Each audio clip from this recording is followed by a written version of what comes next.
Hello friends, welcome to my YouTube channel excellent study point. हमारे YouTube channel excellent study point में आप सभी का स्वागत है। आज हम फिर से आपके लिए एक नई वीडियो लेकर आए हैं जो एक बहुत ही इम्पोर्टेंट टॉपिक पर है। जैसा कि हम सब जानते हैं कि हमारे देश का नेशनल फ्लैग यानी कि हमारा राष्ट्रीय ध्वज तिरंगा है। तो तिरंगे से जुड़ी सारी जानकारियां हमें मालूम होनी चाहिए। तिरंगे को कॉन्स्टिट्यूशन ने कब नेशनल फ्लैग के रूप में अपनाया था, क्या क्या मेन पॉइंट्स हैं इससे रिलेटेड, ये सब हम हमारी आज की इस वीडियो में कवर करेंगे। लेकिन उससे पहले अगर अभी तक आपने हमारे चैनल एक्सीलेंट स्टडी पॉइंट को सब्सक्राइब नहीं किया है तो हमारे चैनल को सब्सक्राइब करें ताकि आपको हमारी वीडियो से जुड़ी सभी लेटेस्ट अपडेट्स मिलती रहे। अगर आप और किसी टॉपिक पर भी वीडियो देखना चाहते हैं या नोट्स चाहते हैं तो आप हमें कमेंट बॉक्स में कमेंट कर कर जरूर बताएं। तो चलिए स्टार्ट करते हैं। History of Indian try colour यानी कि भारतीय तिरंगे के पीछे जो भी हिस्ट्री है वो क्या है, कैसे इसका स्टेब्लिशमेंट किया गया, कैसे इसे कॉन्स्टिट्यूशन में लाया गया, ये जानते हैं। Every free nation of the world has its own flag, it is a symbol of a free country. हर देश का, हर नेशन का अपना एक झंडा होता है, अपना एक फ्लैग होता है जो ये दर्शाता है कि वो जो कंट्री है वो फ्री कंट्री है, यानी कि वो इंडिपेंडेंट कंट्री है। वो कंट्री किसी की गुलाम नहीं है, वो इंडिपेंडेंट है, फ्री है और अपना ध्वज फहरा सकती है। The national flag of India was adopted in its present form during the meeting of Constituent Assembly held on 22 July 1947। यानी कि राष्ट्रीय ध्वज को अपनाया कब गया था? जब यहाँ पर कॉन्स्टिट्यूएंट असेंबली की मीटिंग हुई थी 22 जुलाई 1947 को, a few days before India's independence from British on 15 August 1947। यानी कि आज़ादी के कुछ महीने पहले, 15 अगस्त को आज़ादी मिली देश को और यहाँ पर कॉन्स्टिट्यूएंट असेंबली ने इस फ्लैग को अडॉप्ट किया था 22 जुलाई को। It served as the national flag of the Dominion of India between 15 August 1947 and 26 January 1950। यानी कि लेकिन इसे नेशनल फ्लैग के रूप में कब लाया गया था? 15 अगस्त से 26 जनवरी के बीच में। And that of the Republic of India thereafter. In India, the term tricolor refers to the Indian national flag। और यहाँ पर जब इंडिया को एक गणतंत्र देश घोषित किया गया था, रिपब्लिक ऑफ इंडिया कहा गया था, तब यहाँ पर इस फ्लैग को नेशनल फ्लैग के रूप में लाया गया और इसे एक टर्म दी गई थी ट्राई कलर, यानी कि तिरंगा। ट्राई कलर यहाँ पर कहा गया था इस फ्लैग को। The national flag of India is a horizontal tricolor of deep saffron Kesari at the top, while in the middle। यानी कि हमने देखा हुआ है कि जो नेशनल फ्लैग है हमारा, उसके हॉरिजॉन्टली टॉप पे केसरी यानी कि सैफ्रॉन कलर है, मिडिल में वाइट है एंड बॉटम में डार्क ग्रीन कलर है। The ratio of the width of the flag to its length is twice to three, 2 to 3। यानी कि इसकी लेंथ और विड्थ और लेंथ का जो रेशियो होता है फ्लैग की, वो हमेशा 2:3 यानी कि 2:3 रेशियो में ये होता है। In the centre of the white band is a navy blue wheel. और इसके वाइट सेंटर में एक नेवी ब्लू कलर का व्हील होता है जिसे अशोक चक्र, समय चक्र कहा जाता है। Its design is that of the wheel which appears on the abacus of the Sarnath lion capital of Ashoka. इसकी डिजाइन बिल्कुल वैसी है जैसे कि अशोक के सारनाथ लॉयन कैपिटल पे नीचे जो सर्कल बना हुआ है, इसीलिए से अशोक चक्र कहते हैं, वही इसकी डिजाइन है। और इसकी जो diameter approximate to the width of the white band and its has 24 spokes. इसकी डायमीटर उतनी ही होती है जितनी की वो जो वाइट कलर की चौड़ाई होती है फ्लैग में, उतनी ही इसकी सर्कल की डायमीटर होती है। इसके अंदर 24 स्पोक्स होती हैं, यानी कि 24 तीलियां होती हैं। अब कलर ऑफ द फ्लैग के बारे में जान लेते हैं। तो टॉप में जैसा कि हम जानते हैं कि सेफ्रॉन कलर होता है, तो सेफ्रॉन कलर क्या दर्शाता है? ये स्ट्रेंथ और करेज को दर्शाता है हमारी कंट्री की। जो बीच में व्हाइट कलर होता है, ये शांति और सच्चाई का प्रतीक होता है। धर्म चक्र में जो सच्चाई और शांति है, उसका ये प्रतीक है।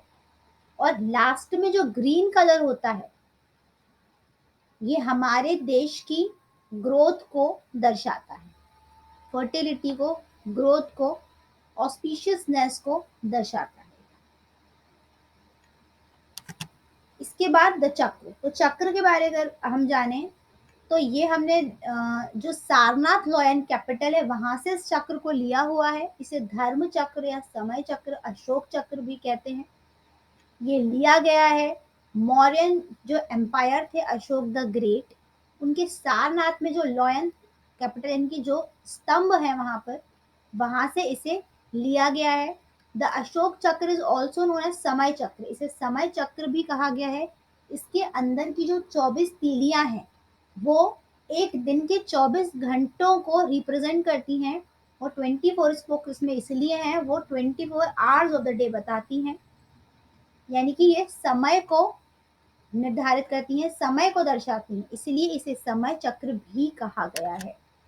अब ये जो 24 स्पोक्स हैं, ये क्या क्या बताती हैं वो भी जान लेते हैं।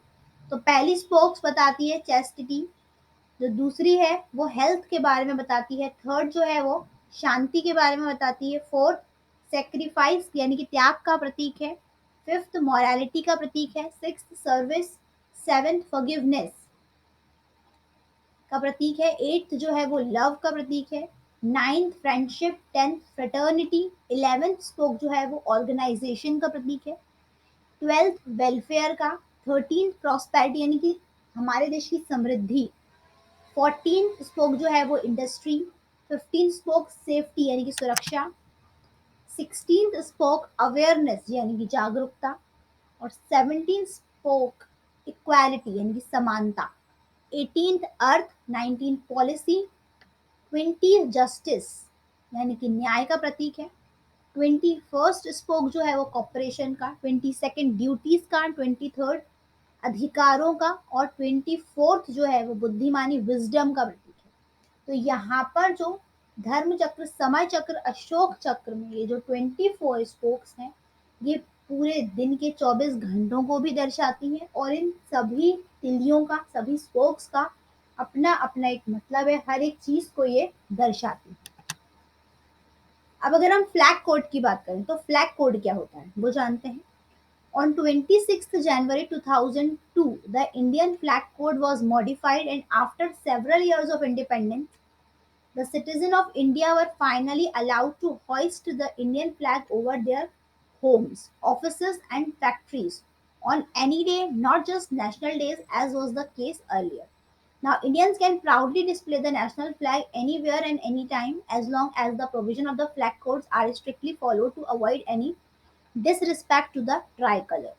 अब यहाँ पर फ्लैग कोड क्या होता है? तो एक्चुअल में ये है कि यहाँ पर 26 जनवरी 2002 से इंडियन फ्लैग कोड को मॉडिफाई किया गया है, यानी कि इंडिपेंडेंस के काफ़ी सालों बाद ये कहा गया था कि जो इंडिया के सिटीजन हैं, वो कहीं भी अपने घर में, ऑफिस में, फैक्ट्रीज में भारतीय झंडे को फहरा सकते हैं, किसी भी प्रकार की रोक नहीं होगी। सिर्फ नेशनल डेज नहीं, इसके अलावा भी वो इसे फहरा सकते हैं, लेकिन किसी भी प्रकार की डिसरिस्पेक्ट इस फ्लैग के प्रति नहीं होनी चाहिए। For the sake of convenience, flag code of India 2002 has been divided into 3 parts, यानी यहाँ पर जो 2002 में फ्लैग कोड लेके आए, इसको 3 भागों में बांटा गया। Part 1 of the code contains general description of the national flag, यानी कि फ्लैग कोड को 3 भागों में बांटा गया, ये याद रखिएगा। पहले भाग में सिर्फ नेशनल फ्लैग के बारे में जनरल डिस्क्रिप्शन मिलेगा आपको। पार्ट सेकंड में of the code is devoted to the display of the national flag by members of public, private organisation, educational institution, यानी कि पार्ट 2 में आपको ये बताया जाएगा कि किस तरीके से फ्लैग को पब्लिक, प्राइवेट ऑर्गेनाइजेशन में, एजुकेशनल इंस्टीट्यूशन में फहराया जा सकता है। पार्ट 3 में बताया गया है relates to display of the national flag by central state government and their organisation and agency. Part 3 में ये कहा गया है कि किस तरीके से हम फ्लैग को किसी भी सेंट्रल स्टेट गवर्नमेंट या फिर ऑर्गेनाइजेशन एजेंसी में फहरा सकते हैं। तो फ्लैग कोड को 3 भागों में बांटा गया और इसके अलग अलग डिस्क्रिप्शन दिए गए। ये फ्लैग कोड था। अब यहाँ पर फ्लैग कोड के जरिए उन्होंने यहाँ भारत की जनता को फ्लैग होइस्ट करने का तो अधिकार दे दिया, लेकिन अब यहाँ पर कुछ डूज एंड डोंट्स भी रखे गए हैं कि क्या उन्हें करना है और क्या नहीं करना है। तो क्या करना है? There are some rules and regulations upon how to fly the flag based on 26 January 2002 legislation. यानी कि यहाँ पर 26 जनवरी 2002 के बाद जब यहाँ पर उन्होंने फ्लैग कोड लेके आए तो किस तरीके से झंडे को फहराना है उसके लिए भी कुछ रेगुलेशंस लाए गए। The national flag may be hoisted in educational institution to inspire respect for the flag. An oath of alliance has been included in the flag hoisting in school. यानी कि ये कहा गया कि अगर किसी भी college, school, sport campus, scout campus में नेशनल फ्लैग को फहराया जाएगा तो उसके लिए वो इसलिए फहराया जाएगा जिससे कि उस झंडे को रिस्पेक्ट दी जा सके। और इसके लिए यहाँ पर एक ओथ भी होगी अगर आप फ्लैग होस्ट कर रहे हैं तो स्कूल्स में। A member of public private organizations or an educational institution may hoist display the national flag on all days and occasions, ceremonial or otherwise, consistent with the dignity and honor of the national flag. यानी कि ये कहा गया कि किसी भी private, public organisation या फिर एजुकेशनल इंस्टीट्यूशन में बिना किसी नेशनल डे के भी फ्लैग को होस्ट किया जा सकता है, लेकिन यहाँ पर फ्लैग की डिग्निटी और ऑनर को मेंटेन रखा जाएगा तभी। Section 2 of the new code except the right of all private citizen to fly the flag on their premises. Section 2 में यहाँ नए कोड के जरिए ये कहा गया कि जितने भी सिटीजन्स हैं उन्हें ये अधिकार है कि वो फ्लैग को फहरा सकते हैं। अब यहाँ पर क्या नहीं करना है फ्लैग के लिए? तो the flag can not be used for communal games, drapery, cloth as far as possible. It should be flown from sunrise to sunset irrespective of the weather. यानी कि किसी भी तरीके से फ्लैग को आप किसी क्लॉथ में ड्रैपिंग के लिए यूज नहीं कर सकते, ये गलत है। The flag can not be intentionally allowed to touch the ground और द फ्लोर और ट्रेल इन वाटर। यानी कि किसी भी तरीके से आप भारतीय झंडे को ना ही जमीन पर रख सकते हैं, ना ही फ्लोर पे, ना ही पानी में फेंक सकते हैं। It can not B draped over the hood, top and sides और बैक ऑफ व्हीकल्स। या किसी भी व्हीकल्स में, ट्रेन, बोट, एयरक्राफ्ट, इन सब में से किसी में भी आप इसे नहीं लगा सकते। नो अदर फ्लैग और bunting can be placed higher than the flag. यानी किसी दूसरे झंडे को आप इस फ्लैग से ऊपर नहीं फहरा सकते।